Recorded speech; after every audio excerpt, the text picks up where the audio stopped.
Hey everybody, welcome back to South Baltimore Now. We don't do this often, but it's fun, Kev. It's fun to come on here, and we started this last year, like a year in review, kind of a wrap-up of the year in southbmore.com. So that's what we're doing here today. We are fast approaching the end of 2025, and we've got a lot of things going on around South Baltimore. I mean, this year, Kev, it's been nuts. Yeah, for sure. Never a slow time around South Baltimore, which is a good thing when you run a website about South Baltimore. Yeah, it seems like development's starting to pick up. I mean, there's so many darn retail spaces in South Baltimore that there's always stuff coming and going. There's a lot of cool events that are going to be coming next year, so we'll have time to talk about that. A couple projects that we've been waiting on for decades have started. So yeah, lots to review. And as always, it was a very eventful year in South Baltimore. Kev, I think I was counting earlier, and I don't know if you keep track of this or not, but for everybody out there, Kevin's actually producing about 500 articles a year. So, this is somebody who's out there all the time, meeting people and meeting with developers and business owners and, really getting out there and doing it. And Kev, man, I just got to say, nice work. I mean, that's no easy task. Yeah, thanks a lot. I appreciate it. It's nice when your job is really just getting a chance to discuss the community that you love and getting able to find out a lot of things before most people. So it really is fun work to do. And, I think you think when you're like a kid and you have to write a paper, it's like dreadful, but maybe you get later in life and you actually like to write stuff. So I actually don't mind writing about topics I like, which seems like an insane idea to my children. But I'm like, yeah, I tell my kids, basically I have to write a couple papers every day. And they look at me with like a deer in headlights. But, when you do something that you love, it certainly doesn't always feel like work. I hear that, which is why we enjoy doing this. And you do all the writing. I take care of the podcast. But if you haven't taken a listen before, tell your friends, tell your neighbors. We'd love for you to subscribe and keep going. We've got some exciting topics and guests coming up next year. We love feedback and we love hearing from neighbors. So whether it be on social media, on our Facebook or Instagram, you can always reach out to us. You can find our email here in the show notes and everything. But look, we love your ideas and thoughts and, and letting us know in the comments on what's going on around the neighborhood, So let's kind of get things kicked off here.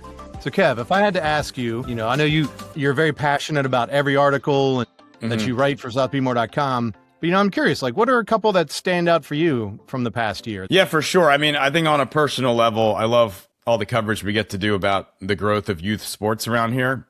That's something our family is very involved in and something that I love seeing grow in an area. There's so many new club teams around here and there's growing rec leagues. So it's just, I think as somebody who's involved in that and loves to see it flourish, it's really exciting to me to be able to cover, which is legitimate stories about the growth of youth sports down here and some of the successes teams are having. I think we all moved to a place like South Baltimore because we want to have a lot of fun and live a city type lifestyle. So it's just so cool to hear about cool events that are coming to Baltimore. And we'll talk about those, but knowing that the Blue Angels are coming back, that's going to be awesome. Lionel Messi is going to come to M&T Bank Stadium next year for a soccer game with his team, Inter Miami.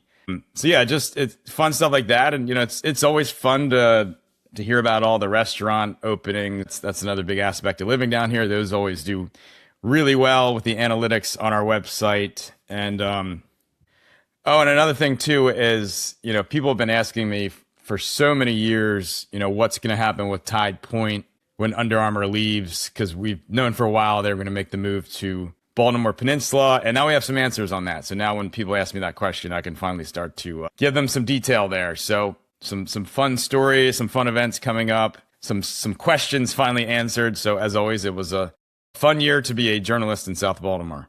For sure. Well, again, man, we appreciate all the hard work you do out there. So let's get into it. Let's talk about some of the development that's going on, and what bigger spot than the peninsula, right?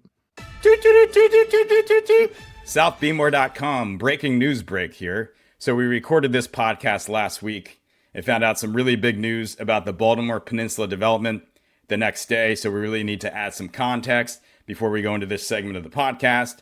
Really, everything we discussed in the podcast is still relevant. We're talking about what's already been built, the leasing activity, the Lock Landing development, which is a completely separate development from Baltimore Peninsula. But we really got to bring in this news before you listen to that segment so that everything is up to speed. So what we found out is that the undeveloped land at the Baltimore Peninsula development, this is a development that spans 177 acres, and a lot of that land has not been developed yet, and that's now going to be in the hands of Bank OZK. That was the lender on that undeveloped land. They also had a loan for the construction portion of the project. So the Baltimore Peninsula development team owners of Sagamore Ventures and Goldman Sachs were not able to come up with a deal to refinance that loan for the undeveloped land or extend it. And that loan's thought to be about $60 million. So that land will now be in the hands of Bank OZK. So we're talking about quite a bit of land. You have the Chapter 1B and Chapter 1 part of the project. You got Sagamore Spirit. Then you have those 5 new buildings that were built, a mix of apartment buildings, office buildings, a hotel, and retail. And it is believed that there are still some pad sites that Sagamore Ventures and Goldman Sachs can still build on. They brought in a new partner, Hines, which is out of Texas, as their asset manager of what they already have. So we will see if that team still builds new things down there. But the land that's now in the hands of Bank OZK, you're talking about the former Baltimore Sun printing plant, all that green space to the west of there. Then on the other side of Hanover Street, you have West Covington Park. You have the parking lot attached to it. There's a former industrial property just north of City Garage, which runs from east to west. And then you have the former Schuster concrete warehouse next to Swan Park. So all that land is going to be in the hands of Bank OZK. And it'll be interesting to see how they handle that. Do they sell all of that to one developer? Are they able to divide it up at all and sell to different developers? Not sure at this time, but what we do know is all that land is likely going to go in a different direction. And as always, it will be interesting to follow Baltimore Peninsula / Port Covington. It's really been one of the biggest stories of the past 10 years. And now it's going to go in a bit of a different direction. And we'll see where that goes. Maybe a new developer comes in that can get a lot done, but we will see. It's probably going to take some time to play out. And I think some things will still happen at the existing Baltimore Peninsula development. But as always, it'll be very interesting, and we will keep you in tune of everything going on down there. But go ahead and listen to this following segment. All of it is still relevant, and all of it talks about a lot of the news that has happened there over the past year and over the past 10 years. Baltimore Peninsula, which we were calling Port Covington as of a few years ago. And really, this has probably been the biggest story in South Baltimore over the past decade. You're talking about a giant piece of property, over 235 acres, that there wasn't a whole lot going on there. There was a lot of failed developments. There was old industrial properties. And obviously, there was this development by Kevin Plank's Sagamore Ventures. He's teamed up with Goldman Sachs. He's had different development partners on that. Now there's starting to be other parcels bought by different developers. So really just the building of this new community has been a huge story in South Baltimore over the last decade. And now we're starting to see things actually open. We're starting to see new townhomes that are being built,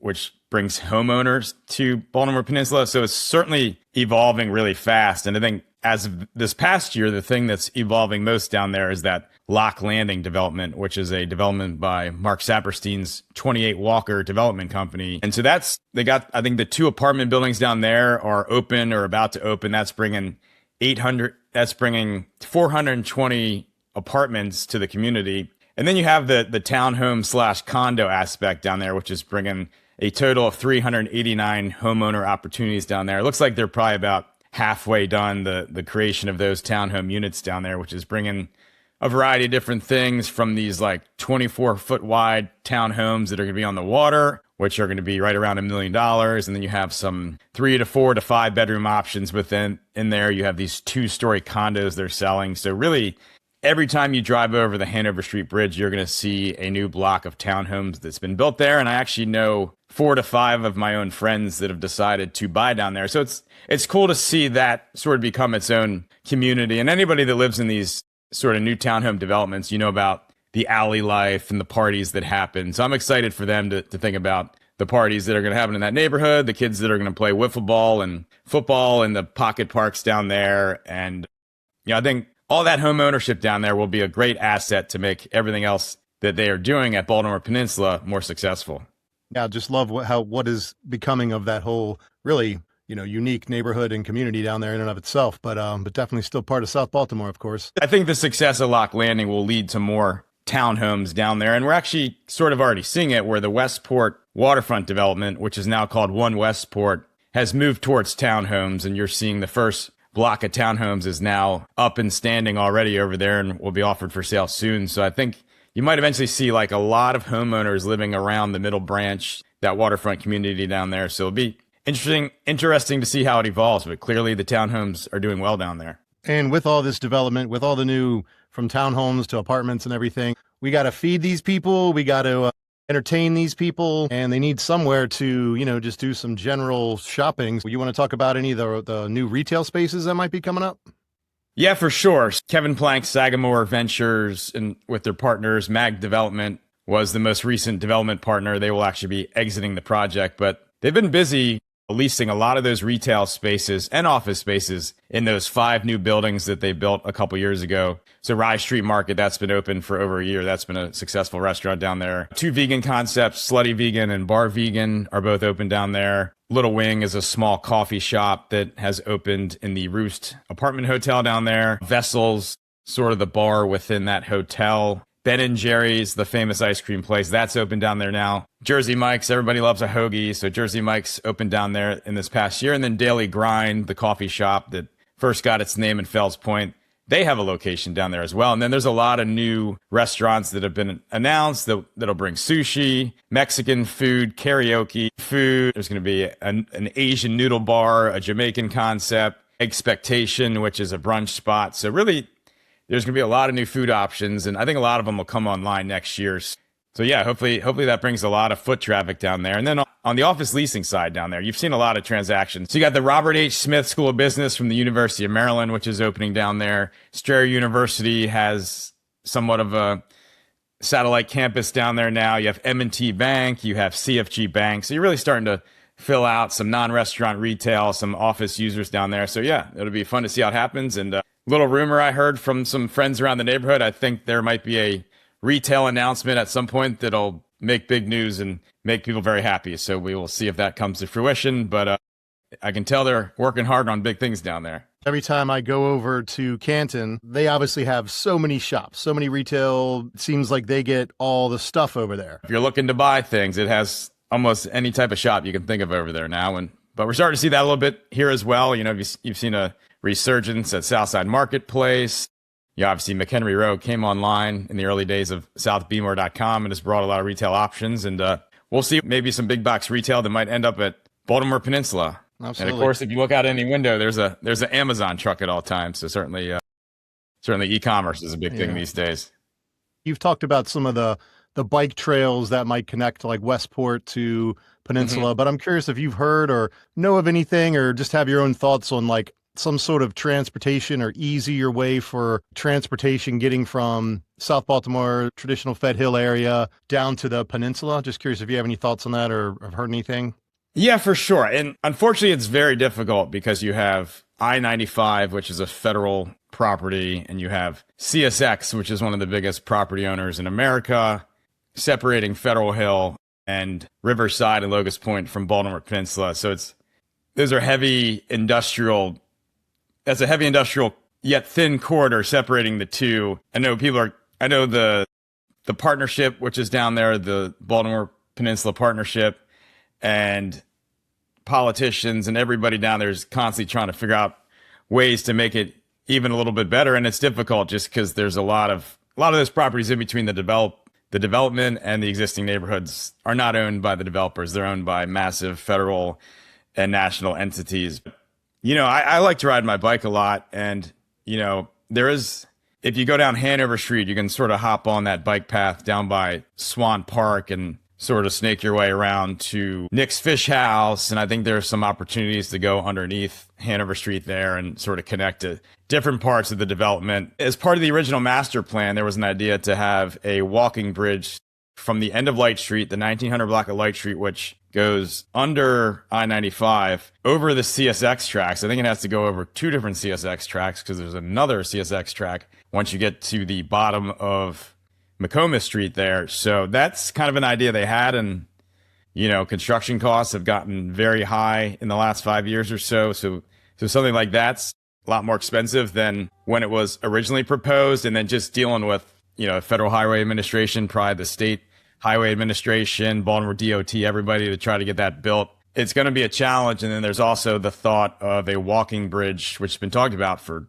decades, a walking bridge connecting Westport to about where Swan Park is. And I think there was definitely some funding aligned for that in the tax financing package that was agreed to for Baltimore. It was Port Covington at the time. So that's another idea. We'll see when that happens. Now that they're actually developing the waterfront of Westport, I think there'll be more desire to get that done. But once again, you're coming across the water. You're dealing with an old CSX bridge, which I think is still owned by CSX. So just a lot of right-of-way issues and environmental issues. And I mean, that bridge, to have a loop going around the middle branch is something I've been dreaming of for a long time. And I hope my knees still work by the time that eventually happens. And then I think, too, to make that loop better, I think you need a better deck on the Hanover Street Bridge or a new Hanover Street Bridge. And now with the Key Bridge down and that being probably 4 to 5 years from completion, I don't think you can put any focus on the Hanover Street Bridge while the Key Bridge is down, because we've seen how much increased traffic is now on Hanover Street Bridge and all the corridors getting across the Patapsco River. So yeah, I think it's going to be a challenge. But, I think one way to look at Baltimore Peninsula is you look at like National Harbor in DC. I don't think they have any rail connections there. There's obviously a little bit of water taxi, but, it might need to market itself a little bit as kind of a destination. Maybe it is a place you drive to, or maybe it's a little bit longer of a bike ride. But once you get there, there's unique things to do. So yeah, it'll be interesting to see how that plays out. But without a super great connection between there and like Federal Hill, it has seemingly done well so far. So yeah, we'll track that. But I would definitely recommend people try taking a bike ride down there. I don't think it's bad at all. You cut down by Swan Park, and there's a path that'll lead you all the way into the development. And there's, really no busy streets you have to cross once you get sort of across Hanover Street at Wells. So it's not a bad bike ride. And, get out, walk, and check out a new neighborhood.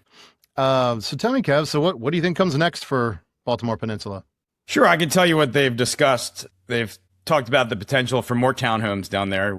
We spoke about the success of Lock Landing, so maybe you dedicate more parcels of Baltimore Peninsula to townhomes. We've seen a study for a soccer stadium to go down there. So you could tell the development really wants to put a soccer stadium in the middle of that development. DC United's MLS Next team was the club that was sort of driving that study, that interest, but they've certainly put a marker in the current master plan to have a soccer stadium there. Now, I know that the state is currently not considering funding a soccer stadium down there at the moment from my conversations I've had with state representatives, but it is something that could happen, and maybe they could eventually go for a lesser expensive route of getting that done. Maybe just put a field down there and start small. I know there was mention of possibly data centers going down there, which they said could happen, could be a small part of the development.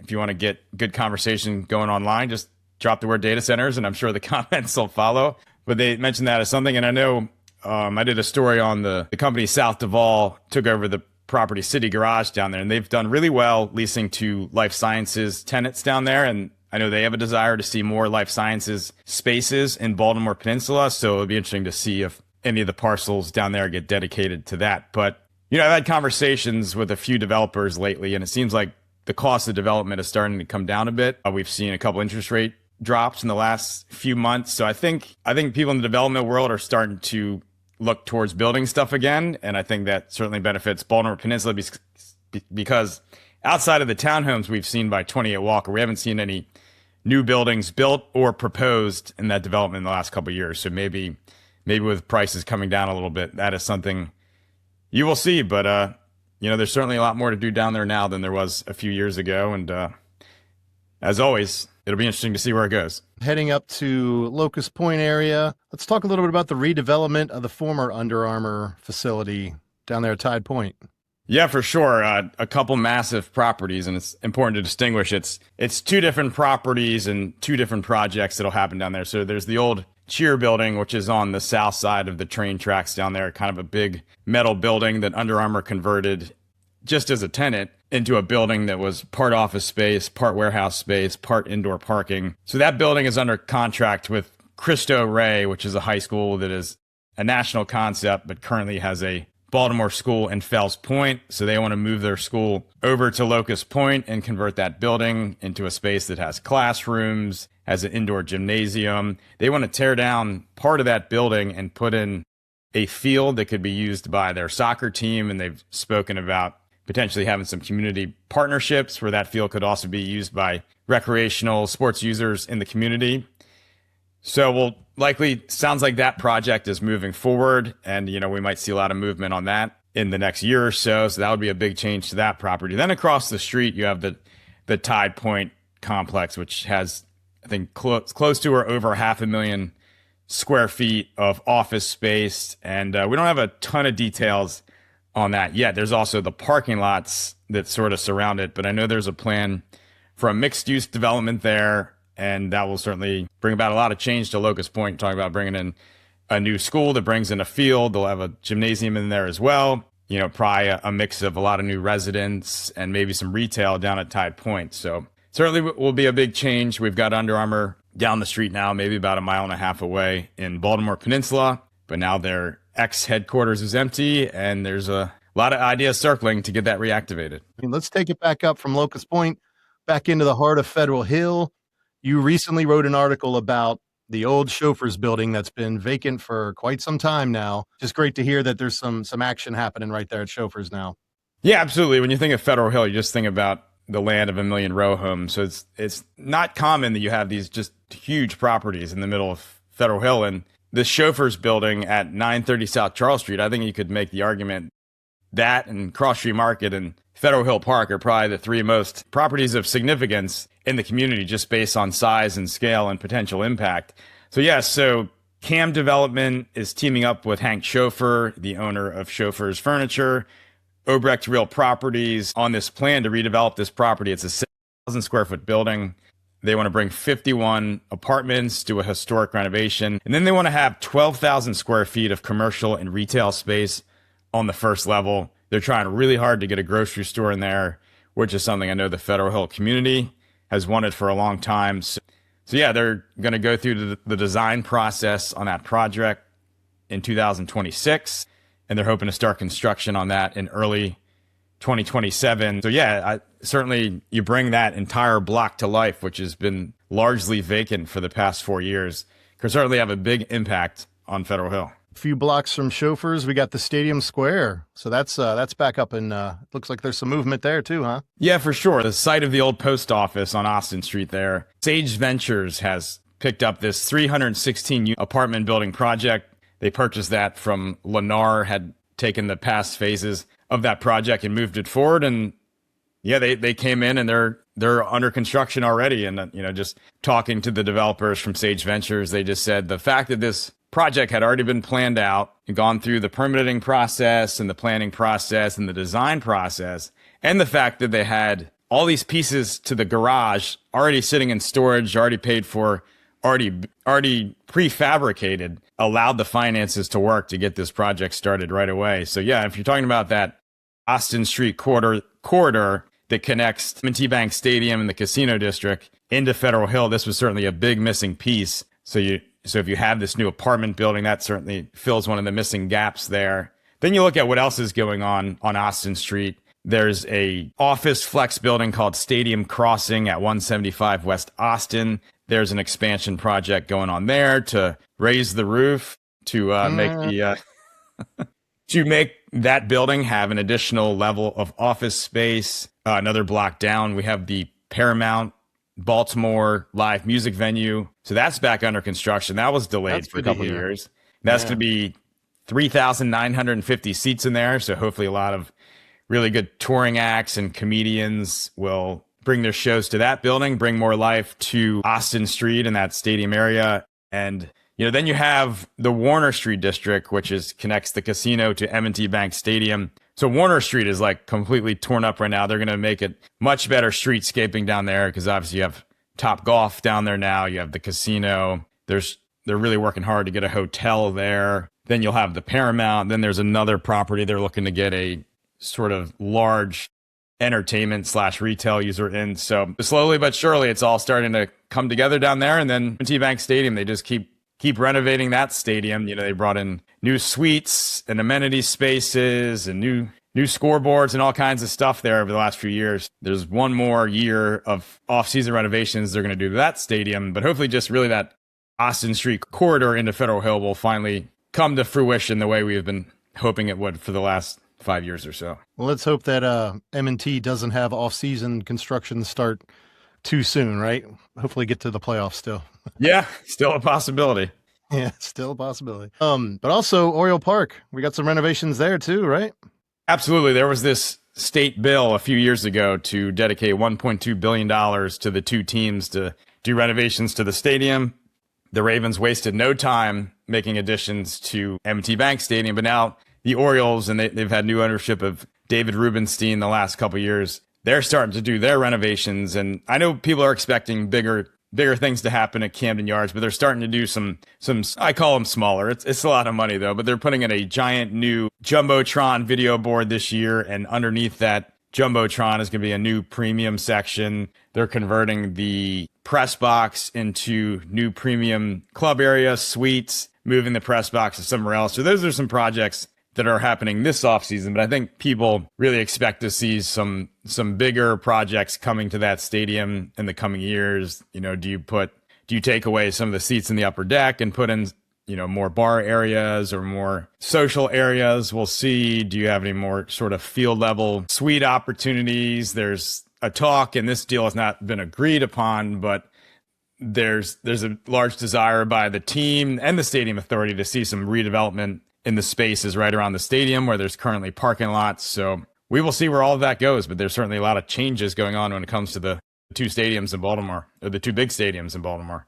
Yeah, so one other exciting project is the B&O Railroad Museum over there in Pigtown is undergoing a $38 million campus transformation right now, which will bring in a big public plaza, kind of reorient the museum a little bit, some new exhibits, some new classroom space, some new cafe space. So cool project for Pigtown. You know, when my boys were young, they just loved going to the train museum, seeing all the trains. Whether you're huge into trains or not, just to go in there and just see all these train engines and locomotives, and really which is so much a part of the history of Baltimore is the building of the B&O Railroad. Really cool museum. It's exciting to see that they're upgrading it, but not only upgrading the museum experience, but also really pouring into the community with that new sort of public outdoor space. So really cool project. So as much as it's great to hear about all the new townhomes and retail and other office space and all that coming in, you know, we still have those classic elements that tie everything together that keep that, you know, that true industry of Baltimore alive and well, which is obviously very important and I think makes us a very unique city. But yeah, we don't have enough time to really talk about all the retail closings and openings that have happened all over the peninsula, but you know, I know there's been a few of note that I'm sure you'd love to talk about. Yeah, for sure. I mean, Mother's Federal Hill Grill really helped put Federal Hill on the map, really an iconic property. They closed last year, but now it's reopened as Liv's Tavern. This is a concept from the team behind Wayward. They had Banditos down in Federal Hill. They have some other restaurants. So they really took on a very thorough renovation of the Mother's space, gutted it, rebuilt it. You know, the old purple patio has been rebuilt into really a true outdoor bar space with all these shipping containers and televisions out there.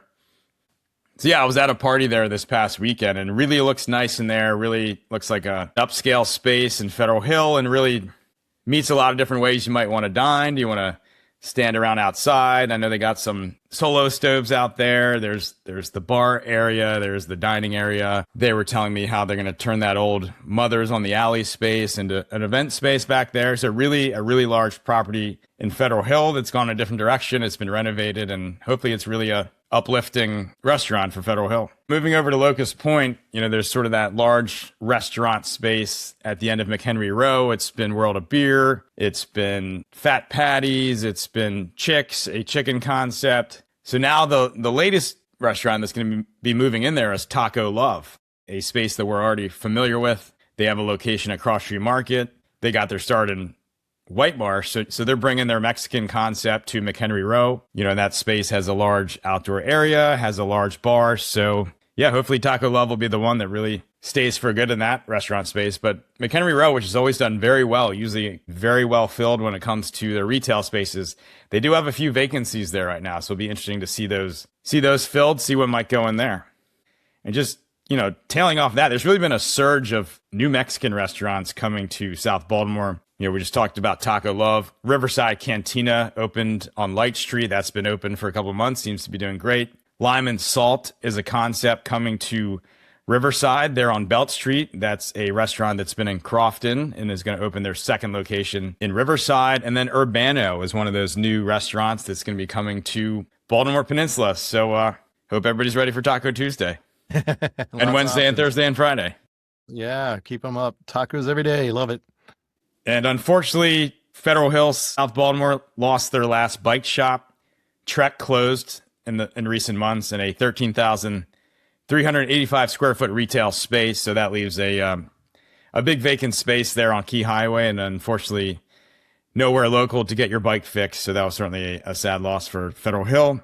Starbucks closed in the heart of Federal Hill, right there at Charles Street and Light Street. So that leaves a big vacancy in Federal Hill, no matter what people's opinions are on Starbucks and local versus national. But that was certainly a big space on a prime corner. And really, if you walk through Federal Hill right now, you will see a decent amount of vacancies down there. And I know we all hope that you're going to see some fun and vibrant retail that fills those spaces and quickly. We don't have time to mention every business that opened and closed in South Baltimore in 2025, but those were certainly some that we thought were notable. And then moving to Power Plant Live downtown, another concert venue has opened. Nevermore Hall has opened in the former home of Ram's Head Live, so that brings that live music space back to life. So that's been a good get for downtown. That's by the team behind Baltimore Soundstage. I do my weekend events around Baltimore article every weekend, and Baltimore Soundstage always has a packed weekend of music events. So that team now has Nevermore Hall, and they're getting that going. So if people love live music, it's certainly between Nevermore Hall. You got Paramount Baltimore coming soon. Certainly CFG Bank Arena has been named one of the top arenas in the country when it comes to live music acts. So if you're a live music fan, there's certainly a lot of options, and we'll get into some events coming to T-Bank Stadium later. But certainly, if you love live music, it appears there's more options every year. And don't forget about it. Good old 8x10, still there, doing great too. Live music every night, just about. And really a story that really surprised me, I didn't see this one coming, is over in Carroll Camden industrial area next to Pigtown is the Gaslight Square complex. There's been work to get that space completely renovated, completely filled for many years. And I got the press release that Korean biotechnology company NatureCell is taking over all 100,000 square feet of that complex and projecting to bring 500 new jobs. So that's obviously huge news for South Baltimore. Not only is it bringing jobs and investment, but it's filling a historic complex that people have wanted to see filled for many years. So that was very cool. And then there's actually going to be 3 trade schools coming to the area, one coming to the former Len the Plumber building in Carroll Camden industrial area. Second Chance is doing the trade school aspect of their business. They bought a building in Pigtown / Carroll Camden. And there's another one I can't talk about yet, but coming to a very large property in Federal Hill. So good to see that people are getting some of the needed skills they'll need in today's economy and job market. Yeah, that's really cool. I wasn't aware of that, Kev. So that's and I read southbmore.com every day, and I was not aware of that. So that's going to be huge. Shameless plug. I did interview Mike Rowe one time, and he's a huge endorser of trade schools and trade works. So go back and check out that article. That was probably my favorite of all time. Yeah, I remember that. That was great. So let's talk about something I know that's near and dear to both of us. Let's talk about the youth sports growth around the peninsula. Yeah, it's just so cool. Every year we get to hear about these youth sports leagues growing and having success in South Baltimore. So South Baltimore Youth Soccer, they had over 700 players this year. That's incredible. Just so much hard work by so many people to get that league going, get the fields ready, get the uniforms ready. So a lot of hard work that goes into that. And that's really helped these local club soccer teams come to fruition and grow down here. Teams that use the name Sobo in their name. There's also Next Level, which is a club soccer program down here that's starting to blend with the Sobo world. So really cool to see more opportunities for kids that want to play soccer anywhere from the beginning level to a really high level. You can do that right here in South Baltimore. That's really cool. SBYSL has been around for a really long time, but it's really starting to grow to record high. So that's really cool. South Baltimore Little League They have over 600 players now and just busting at the seams at that complex they own there on Ford Avenue. They're working to get more fields in South Baltimore, which would be really cool to see them sort of expand out into the community. That has translated to the Sobo Baseball Club, which is club baseball that's happening in South Baltimore with a lot of those same players, where the kids get the opportunity to play rec and travel baseball at the same time. Then back to South Baltimore Little League. They put together their all-star teams every year and attempt to win state championships and hopefully beyond that one day. But some of those teams have gotten pretty close to winning state championships the last couple of years. So that's really cool. Yeah, then you have the South Baltimore Basketball League, which is just getting going right now. And that was started a few years ago by Coach Kenny. And that keeps getting bigger. And now there's programs for all kinds of different ages, programs, all girls leagues. And that's a lot of new opportunities for kids to play basketball around here. There's Charm City Athletics, which has brought a flag football league to South Baltimore. That has expanded from just a spring league. Now they do it in the fall as well. You're seeing the elementary and middle schools around here start to get their own teams, where FSK started a flag football team this past year and actually won the championship. So that was really cool. You have middle school and elementary school soccer taking place, basketball teams. So it seems like volleyball teams. So it seems like there's new teams starting up every year. And it's great to see the kids in the area have opportunities to compete and play sports, but also it's good to see these public spaces activated. So Kev, clearly there's been a lot going on around the peninsula, around South Baltimore this past year. And if we picture ourselves here recording in a year from now, I know there's going to be a lot of upcoming fun events happening and things we're going to talk about this time next year. We're going to be talking about Orioles playoff victory, at least one next year, of course. Yeah. We're going to be talking about that. But we do have a lot of fun stuff coming up in 2026. I'm just curious if you want to kind of touch on a few of those things.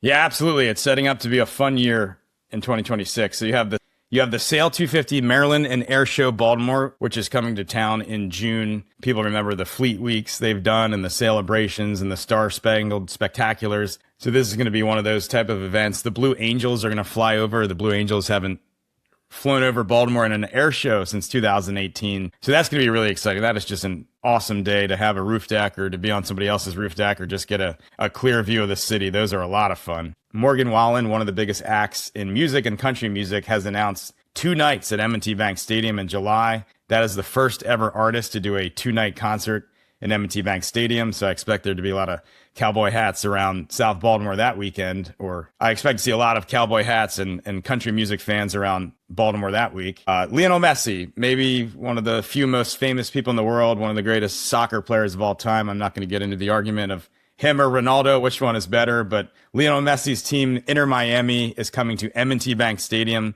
on March 7th. They're going to play DC United. Lionel Messi has been in America for about a year and a half playing for the MLS, and every game he plays is just a sold-out event. They move so many of his games to these big NFL stadiums. So that'd be really cool that it's coming right here to Baltimore. And then just up the road, we have the World Cup coming to Philadelphia. I know Baltimore tried really hard to get the World Cup to come to Baltimore. Unfortunately, it didn't happen, but you'll have some games being played up in Philly, about an hour and a half away. And just the World Cup in general, it's always a fun time to watch television and be a soccer fan. And who knows, maybe the United States team can make a nice run. And if that happens, you'll obviously see a lot of red, white, and blue at the bars around Federal Hill and Locust Point and Baltimore Peninsula, maybe. So just when the World Cup's going on, I always find that a really fun time. And even if the United States isn't doing that great, I think it's a lot of fun to watch, to see something the entire world takes so seriously. And then you mentioned it, the Orioles have signed